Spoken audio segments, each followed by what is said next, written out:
a few moments, we're going to let the 4 finalists of our Arts to Mark 250th anniversary tell you just briefly about their exhibits. Let me tell you how this came about.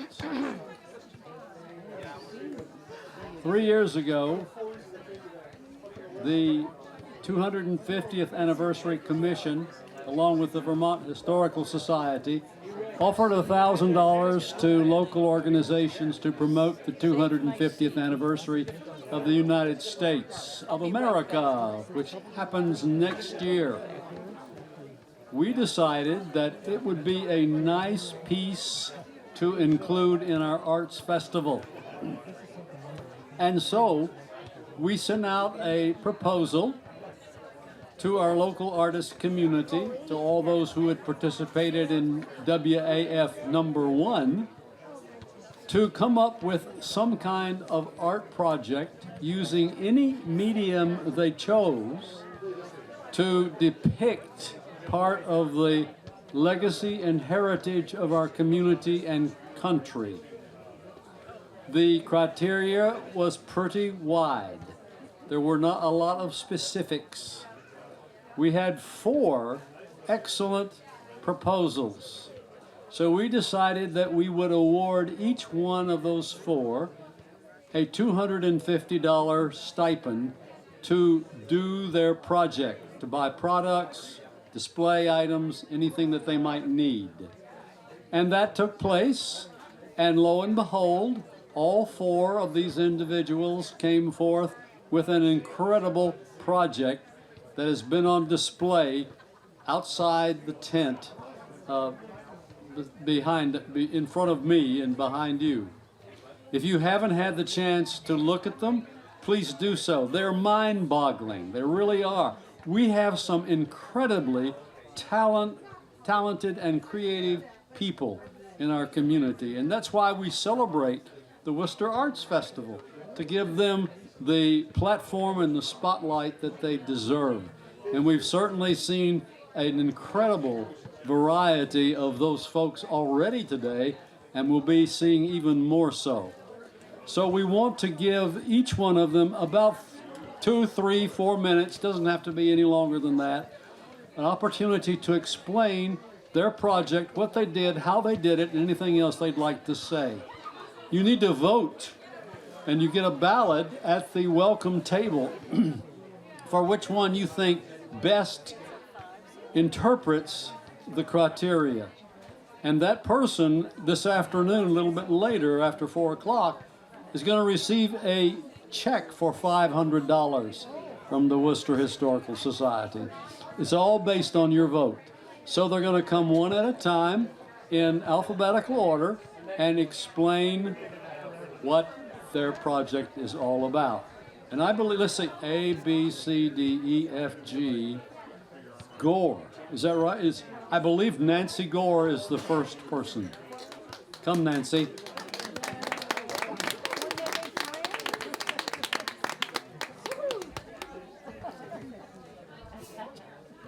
Hi. This project is dedicated to the memory of Gordon Cole. Short person here. All right. This project is dedicated to the memory of Gordon Cole. Thanks to Sarah Baker for putting out word that Gordon Cole could use some company. Gordon Cole had told me he would be happy to talk with me about my grandparents sometimes. My grandparents were the Ladds. It was early in 2024, just a few months before his death, that he shared with me his memories of the Ladd family. Thanks also to Clyde Cole for joining the interviews and then giving me permission to publish them. Their gift sparked my desire for more and ultimately brought me here, sharing Memories Out Loud, a Worcester legacy. I was immensely grateful to the Coles and to the following individuals for their courageous generosity in sharing their time, homes, humor, and beautiful memories. Audrey Richardson, Thomas Lang, Steve Bogart, William Sargent Sr., Susan Dodge, Fern Lickfield, Harold and June Richardson, Judy Knapp and Marianne Powers, and Roger Cogan. In addition, I was thrilled to include a recording made years ago by my mother and her sister about their growing up on the Ladd farm. All of these recordings can be found online, either through the Historical Society webpage or directly by searching WHS StoryCorps. In their book, The Power of the Story, William and Richard Ayers call oral history the poetry of the everyday. The Oral History Center adds that the variations in stories from person to person reveal the rich texture of human history and teach us to be humble and careful about how we interpret the past. With all its virtue and imperfections, storytelling was integral in creating the communities that led to the founding of our country. Print media traveled slowly and unevenly at best, but the spoken word was powerful. What better example than the British are coming? The British are coming. Our stories have the power to heal divisions by promoting understanding and empathy in our communities.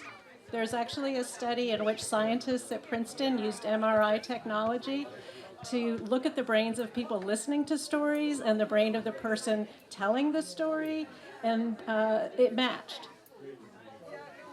That mirrored the brain activity. They concluded that when you hear a good story, you develop empathy with the teller because you experience the events for yourself. And empathy matters. Without empathy, there is no trust. Without trust, the collective action required to create and maintain a democracy will surely fail. A little example within our own town. Although mostly what I have shared in these recordings is memories of happy times, if you listen carefully, you will hear, as I did, a great sense of loss. Loss of the freedoms of childhood in a small rural town, loss of loved ones, friends, neighbors, and a way of life that has surely changed in 60 plus years. There's no value judgment in this loss, it just is. It's a legitimate sense of sadness and grief. There is, however, a tension between old and new. I felt it when I moved here about 11 years ago, and I bet many newcomers to our town have felt it too. But what a powerful antidote listening to these stories has been for me. I understand in a way I didn't before the profound freedom, close-knit friendship, and sense of community felt before my time. And this has opened my eyes to the depth of both pride in what was and sadness in what no longer is. So, newcomers, please listen to the stories your elders have generously offered you. Not only do they carry a connection to our past, they carry wisdom and a path to healing that can help us bring our community, our state, and our country into a future we can be proud of. And because I believe strongly that everyone has a story worth preserving, I would love to see this project grow. If you are all interested in adding to the Worcester Legacy Collection or simply preserving stories of your own loved ones, I'm eager to share what I have learned. Materials available at my tent.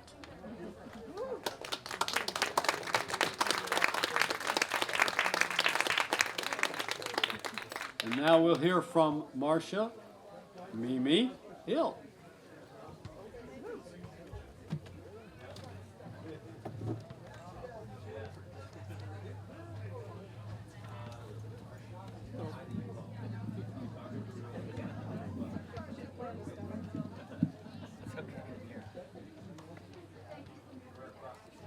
When I watch the Olympics, I see that the Swedish team, for the most part, looks Swedish.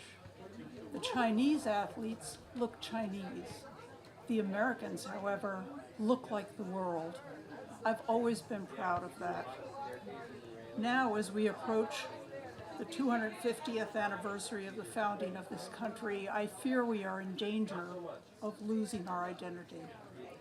We are indigenous and we are immigrants. We are every color of humanity.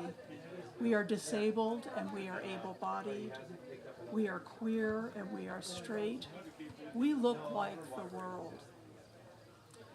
For this series, I painted some of the glorious variety of American faces as the Statue of Liberty to remind us of who we are.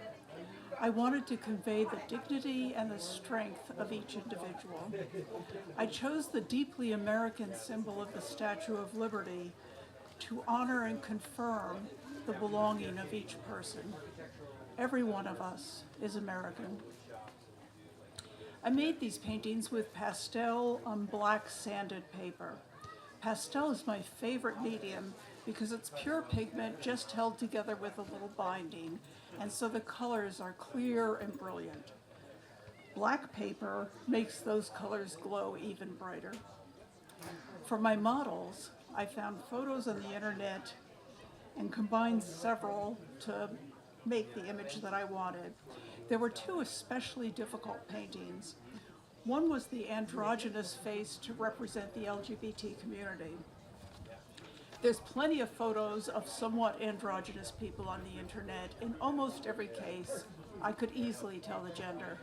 So I had to work at it to start with a face that was something in the middle and move it closer to the middle until I felt like I could not recognize gender in that person. The other challenging one was the face of a woman with Down syndrome to represent people living with disabilities. Down syndrome is a condition that's visible on someone's face. But again, I had difficulty finding images where the person could clearly be recognized as somebody who had Downs. Finally, a friend put me in touch with a woman who is the mother of an adult daughter who has Down syndrome. She was able to make comments about the painting, and I revised and revised until she said, "You've got it now."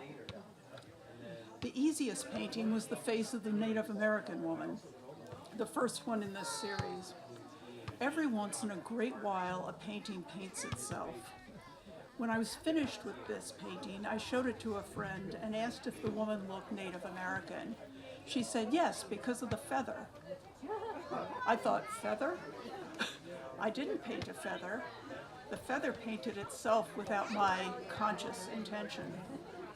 A painting like this still takes work, but it has a mind of its own and it comes as a gift. I wanted the focus to be on the paintings, so I simply sketched in the Statue of Liberty elements. I painted a variety of ages. To my eye, every face is beautiful, and every face is American.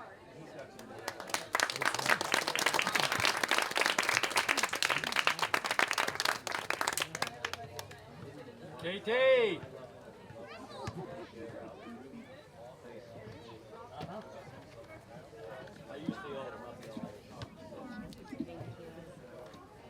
Hi everybody, I'm Katie O'Rourke and that is my booth over there, and I actually just read what is it, the rules, what is the Criteria. the criteria of I was like, oh, is that what we're supposed to be doing? I did a proposal, and when I had first heard about it, it was like, 250 years, to mark 250 years, and that was so broad. I thought, gosh, how am I going to do something like that? So I had to make it nice and small for me to digest and be able to work with.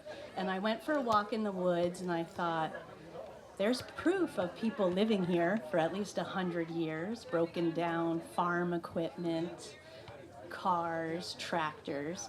And I thought, I can't be the first person that would think, how could I make pigment out of these parts and pieces? So I started to make rust, and I started to dye fabrics, and that led to friends calling out to me to make pigments from flowers, from berries, and it's public speaking is not my thing. I'm so nervous. I'm so scared. Come see me at my tent and I'll tell you all about it. I love that one-on-one. But mine is a history of color, of textures, and And the big point is, I did not birth this Worcester Arts Fest, but I was there in the beginning to nurture it. And part of this fest is that everybody can make art. We all can make art. And everything in my tent is from the land, and you can get it for free. So come visit me, and I will tell you more about my project one-on-one. Thank you.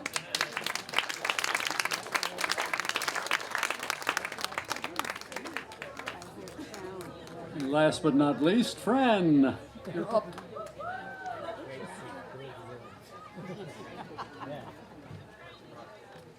Hi everybody, my name is Fran Cerulli. I have always been fascinated by the history of the granite quarries and the people who worked them.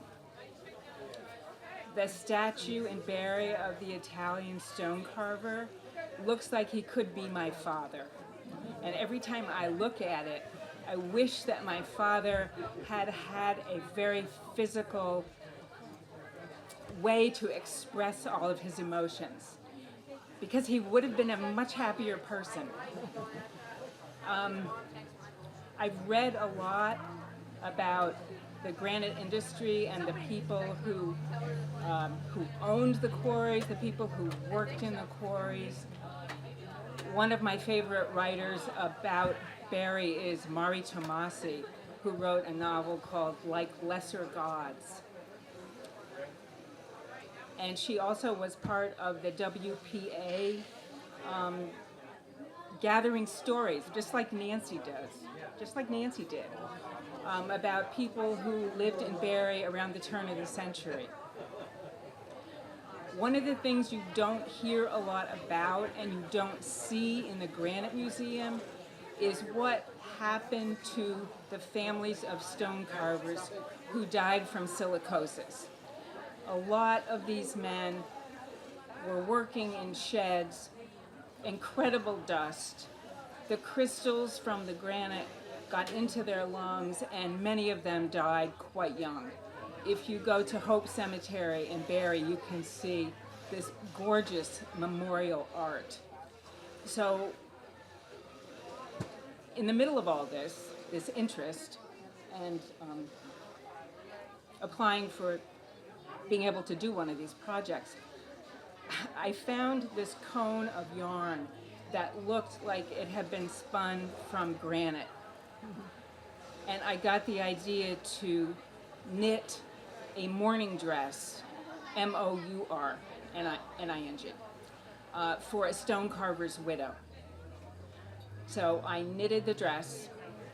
I knitted the skirt first and put it on the mannequin, and it was almost floor length.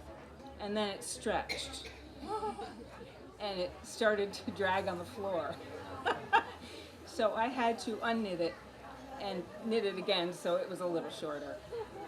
And then I got to do actually my favorite part of the outfit, which was a shawl, just a little shawl that looks like it was made from granite. And I put some very glittery beads around the edge because granite is glittery. It's one of the reasons why people wanted to work with it. And it's very, very hard. It lasts a long time. So I did the shawl, put it on the dress, and you can see it. One of the things I love about the granite industry is that it depended on immigrants. And because I'm Italian, of course, I thought the Italians were the first. They were not. The Scots were the first. And then more and more waves of different kinds of people came in. And a lot of French Canadians came down because they were recruited during strikes by the owners of the quarries. And they needed the money. So they came down, there was a lot of bad feeling, but their children let that go. It was not important to them because they went to school together. So there was this gradual melding and forgiving, and we have, as Marcia says, we're all here. so many people from Europe and from Asia and from all over the place. So there's this beautiful common thread, I feel, running through all of our work. Anyway, thank you. I hope you come and see my dress.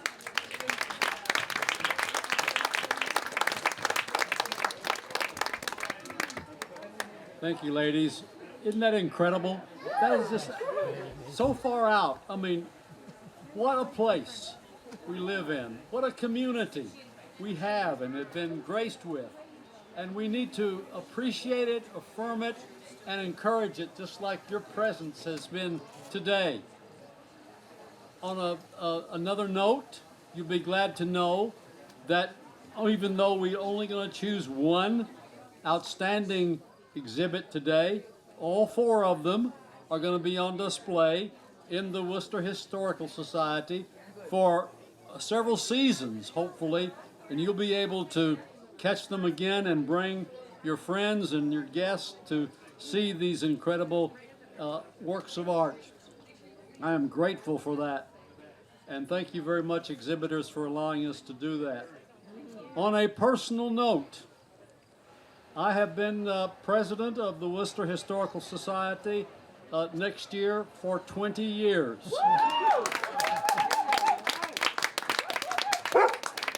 Oh, thank you. I appreciate that, buddy. Next year may well be my last year as president. But as I look around and say to myself, as I watch the interplay with your neighbors and guests and the wonderful exhibits and the emotion that is here, if nothing else happens, if this is the only thing that goes on from the last 20 years, this is worth it for me. So thank you very much.